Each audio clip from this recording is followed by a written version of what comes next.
जय हिंद दोस्तों। आज इस वीडियो में बात करने वाले हैं उत्तल दर्पण और अवतल दर्पण। उत्तल दर्पण के उपयोग और अवतल दर्पण के उपयोग और इसके कैसे पहचानते हैं कि अवतल दर्पण कौन सा है और उत्तल दर्पण कौन सा है। इस टॉपिक से बोर्ड एग्जाम में हर साल 4 से 5 नंबर का क्वेश्चन आता है, तो आपका इस वीडियो में 4 से 5 नंबर बिल्कुल क्लियर हो जाएंगे। तो वीडियो को पूरा देखें। तो आइए शुरू करते हैं। ठीक है, तो पहले हम बात कर लेते हैं कि उत्तल दर्पण कैसे बनता है और अवतल दर्पण बनता कैसे है। ठीक है, तो क्या होता है, ये गोला होता है, काहे का गोला है, ये हमारा काहे का गोला है, ये हमारा दर्पण है। दर्पण का मतलब होता है शीशा। ठीक है, दर्पण का क्या मतलब होता है, शीशा। तो ये हमारा शीशा है यानी दर्पण है। दर्पण है, गोल दर्पण है, इसके लिए हम नाम दे देंगे गोलीय दर्पण, क्योंकि ये गोल है, गोलीय दर्पण। तो ये हमारा क्या है, ये गोलीय दर्पण है। और ये कैसा गोलीय दर्पण है, इसके अगर हम इस तरफ से देखें तो इस तरफ जो कुछ भी चीज़ें हैं वो हमें आर पार की दिखाई देंगी। इस तरफ से देखें तो इस तरफ की सभी चीज़ें दिखाई देंगी। फिर हम क्या करते हैं, इस गोले को हम क्या करते हैं, आधा आधा काट लेते हैं। ठीक है, तो काट लिया, इस तरफ का हिस्सा ये बन गया और इस तरफ का हिस्सा ये बन गया। ठीक है, और इसको हम नाम दे दिया, इसे नाम दे दिया M1, इसको नाम दे दिया M2 और इसको नाम दे दिया M1, इसको नाम दे दिया M2। यहाँ तक बात समझ में आई। उसके बाद क्या किया, हमने एक के इस तरफ पेंट कर दी। ठीक है, दूसरे के हमने इस तरफ पेंट कर दी। ठीक है, पेंट काहे की पेंट हमने की लाल ऑक्साइड की, इसमें भी लाल ऑक्साइड की और इसमें भी लाल ऑक्साइड। काहे की पेंट है, पेंट काहे की हमने लाल ऑक्साइड। अभी बताते हैं लाल ऑक्साइड क्या होता है। लाल ऑक्साइड, लाल ऑक्साइड। ठीक है, लाल ऑक्साइड की पेंट कर दी। लाल ऑक्साइड क्या होता है, आपने देखा होगा जो मुंह देखने वाला शीशा होता है घर में, उसको आपने अगर फ्रेम से, लकड़ी का फ्रेम हो चाहे प्लास्टिक का फ्रेम हो, उससे निकाल कर आप जब देखेंगे तो उसके पीछे एक पेंट होती है। काहे की पेंट होती है, वही होती है लाल ऑक्साइड की पेंट, भूरे कलर की होती है। ठीक है, वही होती है लाल ऑक्साइड की पेंट। तो वही पेंट हमने इसमें इस तरफ कर दी, इसमें इस तरफ कर दी। जब हमने इस तरफ पेंट की, जैसे उस शीशे में क्या होता है, पीछे पेंट होती तो आगे अपना चेहरा देख सकते हैं, क्योंकि पीछे पेंट है तो आगे देख सकते हैं अपना चेहरा। अगर उसी तरह इसमें अगर इस तरफ पेंट है तो आप अपना चेहरा इस तरफ देख सकते हैं। ठीक है, इसमें अगर इस तरफ पेंट है तो वो आप अपना चेहरा इस तरफ देख सकते हैं। ठीक है, तो जिस तरफ अपना चेहरा देख सकते हैं, इस तरफ इसमें देख सकते हैं, तो इसी तरफ के मतलब इस तरफ को हम क्या बोलेंगे, परावर्तक तल। क्या बोलेंगे, परावर्तक, परावर्तक तल, क्योंकि इस तरफ आप अपना चेहरा देख सकते हैं। ठीक है, दोनों क्या हो गए, परावर्तक तल हो गए। अब देखो, इसमें देखो किस तरफ अपना चेहरा देख सकते हैं, अंदर की तरफ है। देखो इस तरफ चेहरा देख सकते हैं ना, अंदर की तरफ। तो कौन सा दर्पण हो गया ये, कौन सा दर्पण हो गया, अवतल दर्पण। अवतल दर्पण, अवतल मतलब क्या होता है, अंदर की तरफ। अंदर की तरफ परावर्तक है, देखो इस तरफ परावर्तक है, इस तरफ अपना चेहरा देख सकते हैं, तो क्या हो गया, अवतल दर्पण। वैसे हम नाम क्या, हम जो पढ़ते थे तो नाम भूल जाते थे, अवतल दर्पण कौन सा है, उत्तल दर्पण कौन सा है। अब पता चल जाएगा, वो अवतल दर्पण का अंदर आ, उसमें भी आ, उसमें भी आ। तो अवतल दर्पण मतलब अंदर, अंदर की तरफ परावर्तक है, तो अंदर की तरफ परावर्तक हो गया। इसमें देखो बाहर की तरफ अपना चेहरा देख सकते हैं, उधर की उत्तल की तरफ। बाहर मतलब क्या हो, उत्तल। देखो उत्तल का मतलब होता है बाहर, उत्तल समझ जाओगे। जैसे उत्तल का नाम लिया तो आप समझोगे कोई बाहर की बात हो रही। आ मतलब अंदर, तो बचा क्या, बाहर का बचा। भाई आ से तो अंदर हो ही गया, अवतल हो गया, तो बचे क्या, उत्तल। जो कुछ बचा वो उत्तल है। उत्तल का मतलब बाहर की तरफ, बाहर की तरफ आप अपना चेहरा देख सकते हैं, मतलब बाहर की तरफ परावर्तक तल है, तो यही क्या सा हो गया, उत्तल दर्पण हो गया। अगर नाम जगह नाम मिल रहे हमें तो हम लिख लेते हैं यहाँ पर। ठीक है, उत्तल दर्पण। ठीक है, ये हमारा उत्तल दर्पण हो गया। तो पता चल गया उत्तल दर्पण कैसे बनता है, अवतल दर्पण कैसे बनता है। ठीक है, अब हम बात कर लेते हैं कि थोड़े और पॉइंट के बारे में। ठीक है, ये बहुत ही ज़रूरी है उत्तल दर्पण पहचानने का तरीका और बनता कैसे है। उसके बाद हम बात कर लेते हैं कि आगे कुछ मेन पॉइंट होते हैं। देखो ये हमारा कौन सा दर्पण है और क्या है, ये अगर इस तरफ हम पेंट कर दें तो कौन सा दर्पण बन जाएगा, ये देखो M1 और M2। अगर इस तरफ हमने पेंट कर दी तो बचा क्या, अंदर की तरफ, मतलब अंदर की तरफ परावर्तक है, इस तरफ अपना चेहरा देख सकते हैं, तो अंदर की तरफ मतलब अवतल। अभी बताया था आपको। तो अगर हम यहाँ पे एक लाइन खींच दें ऐसे, और इस लाइन को हम नाम दे दें, क्या नाम दे दें, यहाँ दे दें C, इसको दे दें P। ठीक है, क्या हो गया, C हो गया, P हो गया। इस लाइन को हमने बोल दिया मुख्य अक्ष। क्या बोल दिया इस लाइन को, मुख्य अक्ष, मुख्य अक्ष। ठीक है, और ये वाली जो दूरी है, ये यहाँ P से C तक की ये दूरी हमने बोल दी R, मान लिया हमने भाई R दूरी है, ठीक है।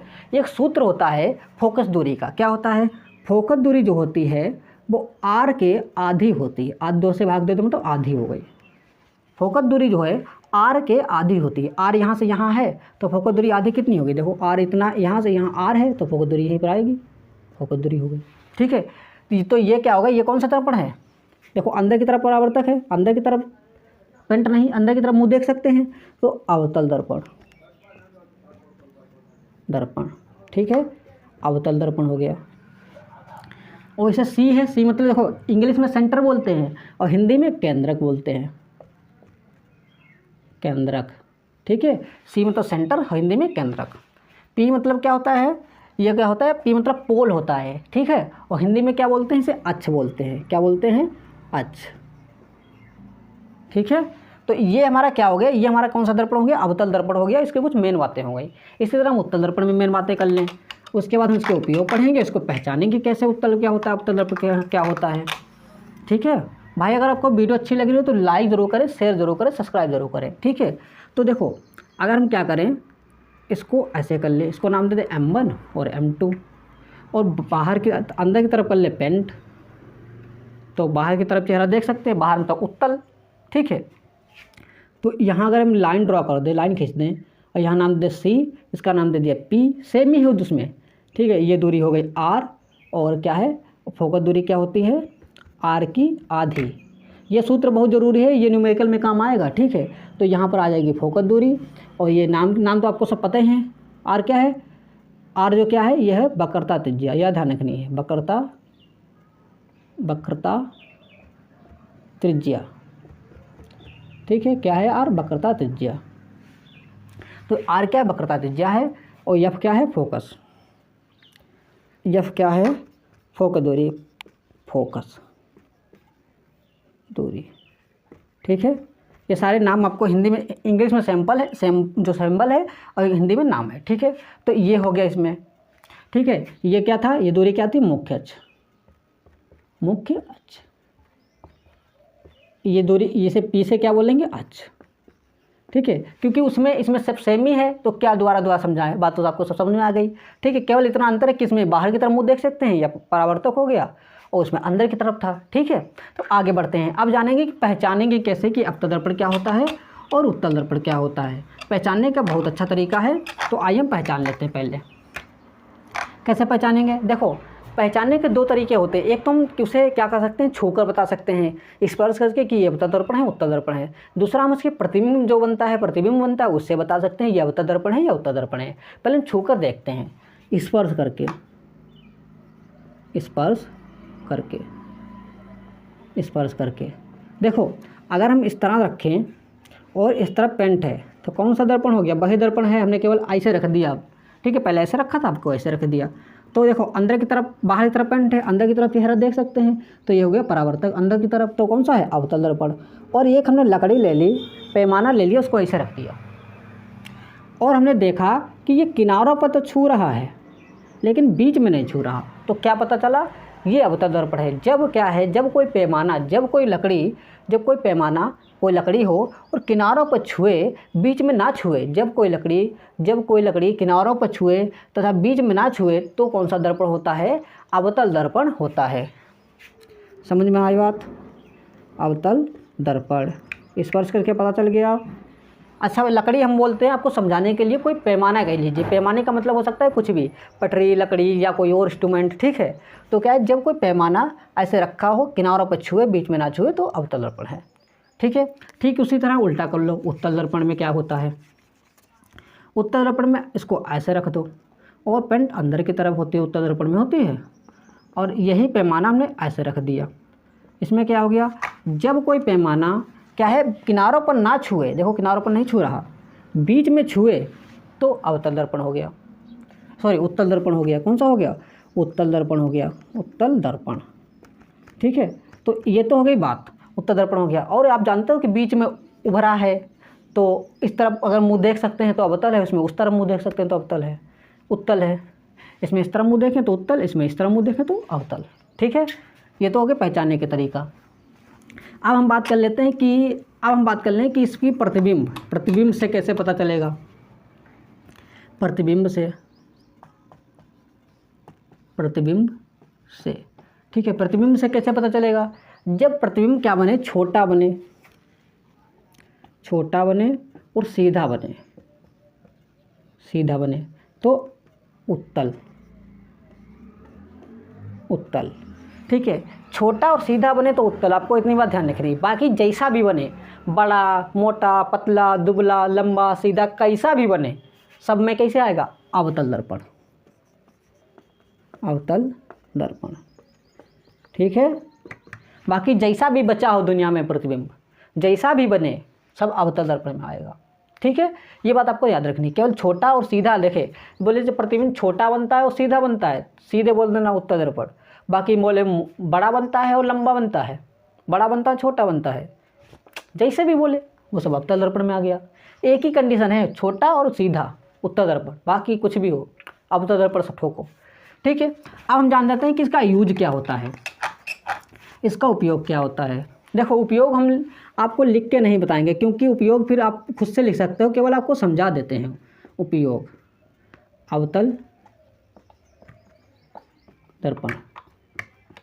दर्पण का उपयोग।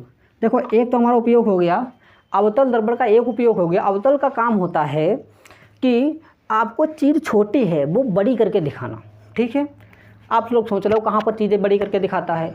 नंबर एक क्या है, डॉक्टर जो लोग होते हैं वो लोग अवतल दर्पण का उपयोग करते हैं। कैसे, जैसे यहाँ पर अगर कीड़ा लग गया तो क्या करेंगे, वो दर्पण लेंगे, अवतल दर्पण लेंगे, यहाँ पर रख देंगे ऐसे, और जो ऊपर की जो यहाँ कीड़ा लगा था, यहाँ पर उसकी फ़ोटो बन के आ जाएगी। यहाँ पर मतलब दर्पण में देखेगा, छोटा था कीड़ा, बड़ा होकर देखेगा। अवतल का काम क्या होता है, बड़ा करके दिखाना। तो यहाँ पर रखेगा, ऊपर वाला सब इसमें बड़ा होकर दिखेगा, बस इलाज कर देगा। एक तो हो गया डॉक्टर, ऐसे बोलेंगे डॉक्टरों के द्वारा दांतों के इलाज में अवतल दर्पण का उपयोग किया जाता है। दूसरा क्या हो गया, और क्या है, बड़ी चीज़ छोटी चीज़ बड़ी करके दिखानी। तो आप लोग जो दाढ़ी बनाते हैं घर में, उसमें छोटे छोटे बाल होते हैं, वो तो भैया देखने पड़ते हैं, उसमें क्या करते हैं, वो अवतल दर्पण होता है। तो दाढ़ी बनाने वाला जो शीशा है वो अवतल दर्पण होता है। ठीक है, ये हो गया, दो हो गए। अब क्या बात कर लेते हैं उत्तल दर्पण की। उत्तल दर्पण भैया क्या होता है, उत्तल दर्पण का काम क्या होता है, बड़ी चीज़ छोटी करके दिखाना। अच्छा, कैसे, देखो जो ट्रक होते हैं, ट्रक के साइड में, ट्रक ड्राइवर, इसके साइड में, ट्रक के बाहर साइड में शीशा लगा होता है एक, वो शीशा क्या है, पीछे की चीज़ें दिखाता है। देखो ट्रक के साइड में शीशा लगा, छोटा सा इतना बड़ा शीशा लगा, ट्रक आ रहा है इतना बड़ा पीछे, तो क्या होगा, इस शीशे में छोटा सा दिख जाएगा, बड़ी चीज़ शीशा छोटा करके दिखा देगा। तो ड्राइवर को पता चल जाता हाँ पीछे ट्रक है, जहाँ एक ट्रक हो, जहाँ ट्रक हो, जीप दोनों साइड में हो, दोनों चीज़ें दिखा देगा इतने छोटे शीशे में। तो बड़ी चीज़ छोटी करके दिखानी, ये किसका काम होता है, उत्तल दर्पण का काम होता है। हमने बोला ना उत्तल कैसा प्रतिबिंब बनाता है, छोटा और सीधा। भाई एक ही तो बात, एक ही का काम करता है, ये अभी तो बताया आपको। ठीक है, एक तो उपयोग ये हो गया। दूसरा का उपयोग होता है, दूसरा होता है शहर में। शहर आप मतलब बड़े बड़े शहरों में क्या होता है, जैसे ये रोड गई, फिर आगे जाकर ये मुड़ गई, अब भैया इस तरफ से आ गई कार, क्या आ गई कार। ठीक है, और इस तरफ से भी आ गई एक कार। जब ये कार गई और ये कार गई, आपस में जाएगी जड। भाई इधर की इसको नहीं दिखेगा इधर का, इसको नहीं दिखेगा इधर का। तो यहाँ पर क्या करते हैं, एक लगा देते हैं उत्तल दर्पण। ठीक है, क्या लगा दिया, उत्तल दर्पण लगा दिया। अब जैसे ये कार आई, यहाँ पर बन गया इसका छोटा सा इमेज, छोटा बनाता ना, तो इतनी बड़ी कार होती, छोटा बन गया, इसको दिख गया। ये वाली कार गई, छोटा इमेज इसका बन गया, इसमें ये यहाँ पर दिख गया। तो उत्तल दर्पण का एक और उपयोग क्या होता है, शहरों में इसके क्या है, शहरों में मोड़ों पर क्या है, उत्तल दर्पण का उपयोग किया जाता है, जिससे कि आते हुए वाहन आसानी से दिखाई दे। ठीक है, ये उत्तल दर्पण का उपयोग हो गया। तो आई होप आपके 4 से 5 नंबर इस वीडियो में कंप्लीट हो चुके हैं। ठीक है, अगर आपको वीडियो अच्छी लगी हो, समझ में आया है, तो लाइक शेयर सब्सक्राइब जरूर करें। और अगली हमारी वीडियो है उत्तल दर्पण और अवतल दर्पण के न्यूमेरिकल पर। ठीक है, कमेंट सेक्शन में कमेंट जरूर करना। जय हिंद।